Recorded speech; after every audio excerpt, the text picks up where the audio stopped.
The Bahamas immigration crisis, the Bahamas immigration crisis, the Bahamas immigration crisis. Can we talk about the Bahamas immigration crisis? Welcome, and if you're just joining me, my name is Dr. Deidre Moss. I'm an educator, a motivator, and a talk connoisseur. Today we'll be talking about the Bahamas immigration crisis. Before we begin, if you're just tuning in from our social media page and you just joined us, like and share this video. You can subscribe to our YouTube channel using the links that are provided on our page. And if there's something that you think we should be talking about, feel free to let us know. We do want to hear from you. Let us know if you would like to advertise on our platform or sponsor our program. And as a disclaimer, as I previously mentioned, my name is Dr. Deidre Moss, and I am an educator, a motivator, and a talk connoisseur. I have a background in marketing, journalism, and mass communication, and I view the world through these lenses. I focus on issues from a Caribbean regional perspective, but more specifically, the Bahamas, where I currently reside. I also discuss international issues and their impacts on our communities. I started this program several years ago to create meaningful content that informs, educates, and inspires. So, as a platform, we want to grow, so grow with us. And if you're in a position to support us or donate to our platform as we seek to grow into a studio space, please feel free to reach out to us using the contacts that are provided on our page. So, with that, let's get into our session. We're going to talk about a controversial issue, but nonetheless, this is an issue that is a concern for many Bahamians, and that is immigration. So, immigration policies has been and will most likely continue to be a topic of concern as we're dealing with the human element. And even recently, immigration policies have made headlines. Our neighbors to our neighbors, the US, has addressed their immigration policies by making amendments to legislation. Now, these changes have global impacts and have impacted many citizens in the Caribbean region, including everyday Bahamians, as we have seen the US implement a travel ban policy that affects some countries within the Caribbean region. We've seen changes made to US visa policies, including student visas, that has impacted students globally as well. And more recently, the US has now implemented a $250 visa integrity fee, as of July 4th, 2025, after the big, beautiful bill was signed into law. And as we observe these changes that have been made to the US immigration policy, we can only expect that there will be impacts as a result. So it is with this in mind that we will further discuss the topic of immigration in the Bahamas and the purported immigration crisis. Now, within the political and as the political climate intensifies as we head into the 2026 election season, the Bahamas is preparing for this political season, and the political parties have made statements regarding immigration in the country. The POP, FNM, and COI have all held press conferences on Sunday, July 13th, to discuss the issue with immigration in the country. Now, each party discussed the challenges with immigration and the failure of the relevant administration to address the issue. The COI labeled this issue as an immigration crisis. The FNM said that they've done their part. However, they've been impacted by various issues within their administration during their time. The POP said that the Bahamas is not facing an immigration crisis, but the issue is being exaggerated and used as a tool for political purposes. So, as I viewed each of these statements or conferences, I want to highlight the key points. The Free National Movement's press conference was roughly about an hour long, and the party's leader spoke for about 40 minutes and opened the floor for questions. So let's discuss what the FNM has said about the immigration crisis. So, the leader of the Free National Movement, Mr. Michael Pintard, said that the government has failed to protect the borders and enforce the laws that are already on the books. Mr. Pintard pointed out that this is not about one nationality group, but he added that the Haitian migrants and other illegal immigrants who reside in the country pose a serious challenge to the country, while he recognized that there are immigrants who are here legally. They legally reside in the country, and those ones who are here legally have made their contributions. He went on to mention that the government has been dismissive, the current administration has been dismissive to the concerns raised by Bahamian citizens, particularly with reference to immigration irregularities, including the rise in the issuance of NIB cards and reports of passports that were issued to individuals who were unable to speak the native language. So he added, staying silent is irresponsible and disrespectful. So he introduced a plan through his party, Operation Shield, that he said would be implemented under his leadership. So Operation Shield is an acronym that stands for Secure the Land and End Illegal Occupation, Heighten Surveillance, Investigate Political Abuse, End Unfairness, and Enforce Stronger Penalties, Limit Approvals, and Disclose Data. So he added that when it comes to the PLP government, immigration is being used for political purposes and for personal benefit. Finally, he said that while he understands an individual's desire to improve their life for themselves and their family, the Bahamas is not in a position to absorb the volume of individuals who have migrated to our shores. That is why the party, he said, is committed to assisting individuals by working with regional partners and creating initiatives outside of the country. He added that the country is asking for a solution to the problem, and his party has put themselves forward to address it. So, this information is available on the party's page as well as YouTube. And so, feel free to add your comments if you're joining us. We're responding to the reports of the immigration crisis and the various political parties' response to that. So I'll just play a clip of that conference. I want to say to everyone, we welcome those persons who come to the Bahamas the correct way, through the front door. We are prepared to collaborate with our regional partners and U.S. Homeland Security in order to make sure that our vetting process is sound and we know exactly who's entering our borders. We will not tolerate political interference. Many of you here would remember the contract days when some of our aunts, uncles, grandparents, etc. went to the U.S. to work. Surely we are smart enough to set up a legal system that where we do have deficits in labor, that we are able to bring persons in on a defined basis without displacing Bahamians at the blue or white collar level. That's what we aim to do. But our work must always be guided by transparency, coordination, and using the digital tools that are available to us. Remember I said the new acronym for us is SHIELD. We end this by saying that. So those were the comments made by Mr. Michael Pintard of the Free National Movement as they conducted their press conference on the topic of immigration.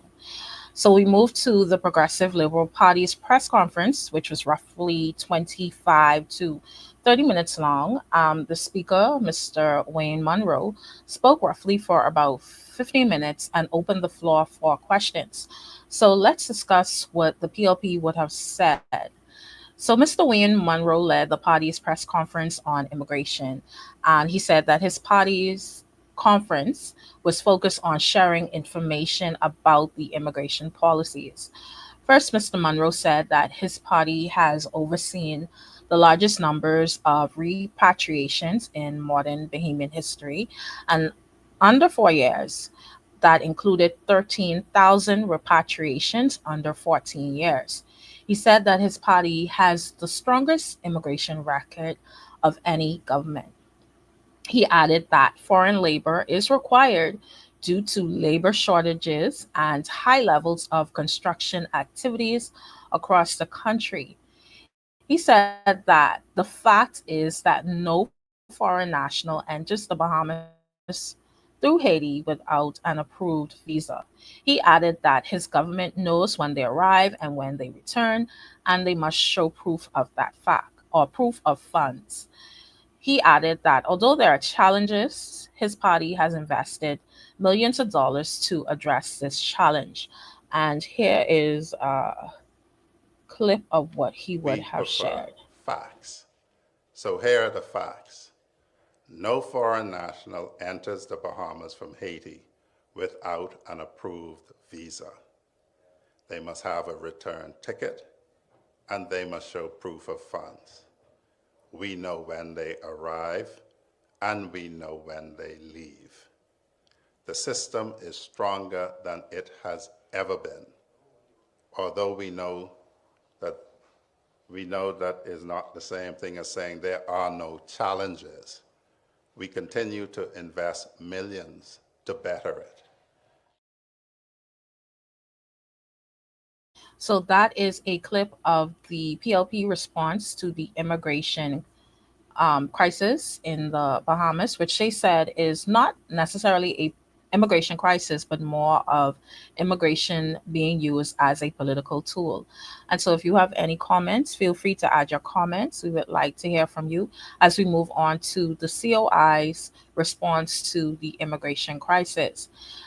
So, let's discuss what was said.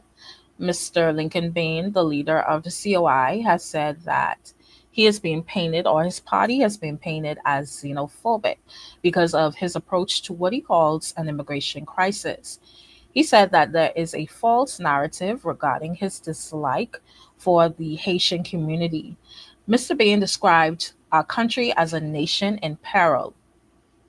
He added that he called the press conference on immigration to raise the alarm.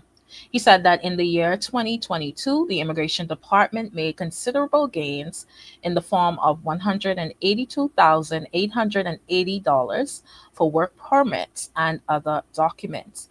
He further mentioned that in the first quarter of 2023, the Immigration Department claimed to have made $20.6 million.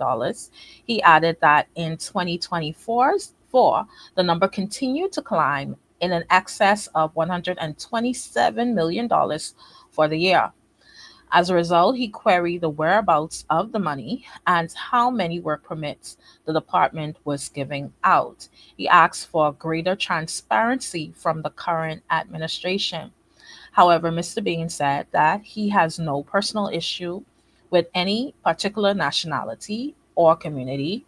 He said that his issue is with illegal immigration, and he said that he understands the importance of migration, but he wants people to do it the right way. And in his words, come through the front door.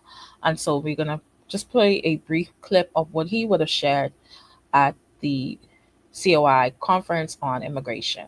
So we in the Coalition of Independence, we had a job to do. And that job was to safeguard our country. And that is what we set out to do, and that is what we did. We have received reputational damage for doing so.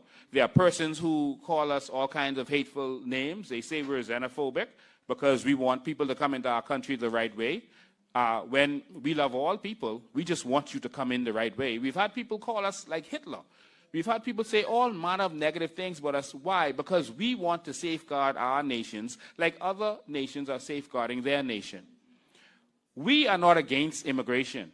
We are for immigration. Somebody got to work for us.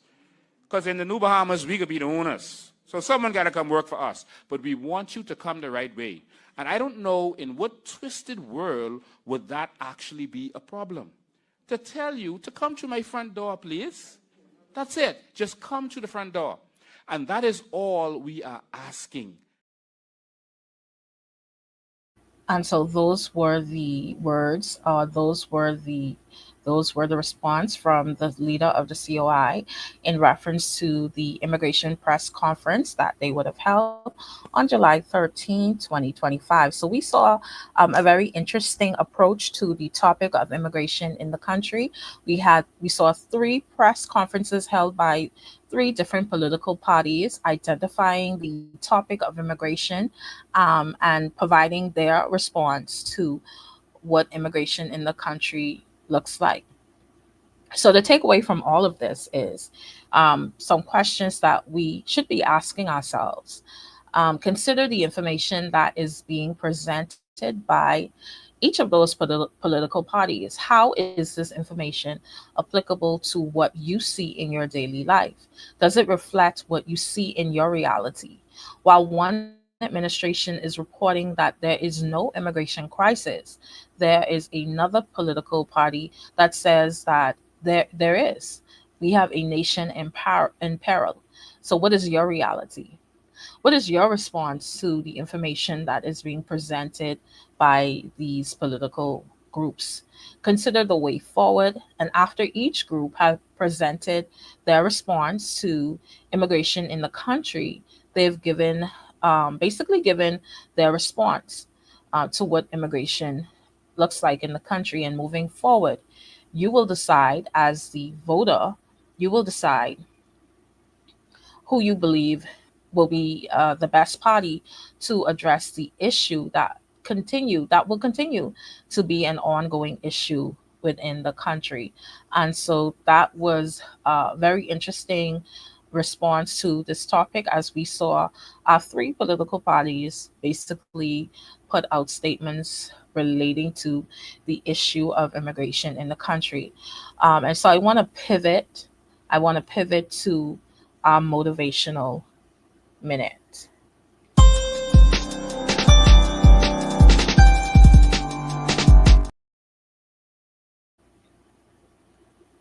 So I want to take this moment to pivot to our motivational minute. And this brings us to our motivational minute, which says that elevation elevation requires isolation sometimes. You might have heard this statement before, that elevation requires isolation, and you might have found this statement to be true, especially when you realize that you were isolated or alone when you accomplished some of your greatest milestones. When you found that it was in those moments where you were by yourself, that you were focused, driven, you prioritized your goals, you silenced the noise, and you leveled up quietly. And if we're going to be honest with ourselves, you found that you didn't need an audience to make progress. And it was in those times when you were separate and apart from external influences that you advanced seamlessly. So think about the greats who isolated or separated themselves before accomplishing great feats. If you're spiritual and you believe in Jesus Christ, he often retreated to himself to prepare for his great missions. And even with some athletes, they retreat for training to prepare for major events, and the list can go on. Now, don't get me wrong. Surrounding yourself with strong, supportive people and having good, genuine friends and genuine relationships with people who are there for you and with you when you need them is priceless. But when we find ourselves with unsupportive groups, unreliable friends, and disingenuous people, there should be no question as to why. It is important to separate yourself until you are in the right environment and around the right people who will support your growth and development. After all, elevation requires isolation. So this takes us away, and we're going to shift away from our motivational minute.